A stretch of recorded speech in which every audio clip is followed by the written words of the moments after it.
Hi, it's Jen with Cherry Tree Beads, and today I'm going to show you how to make these cultured sea glass hoop earrings. So these hoops are stainless steel. We have them in 18 karat plated gold and a silver color. They come in a lot of different sizes.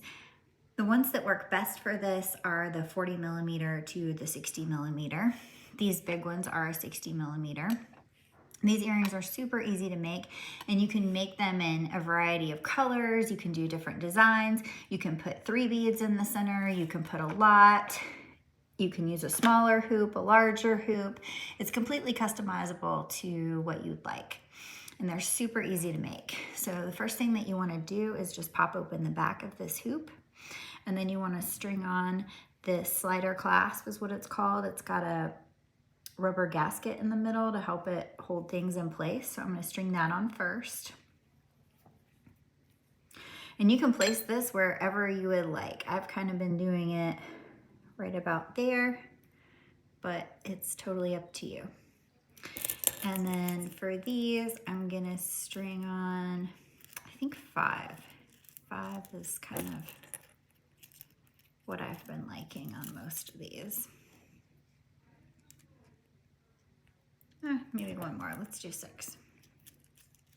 All right, and then to keep them from moving, I'm just gonna put the slider clasp on the other side, and that puts them in place.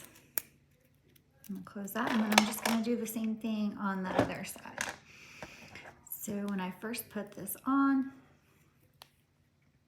I'm just gonna wanna make it match up to where the other one is on the other earring.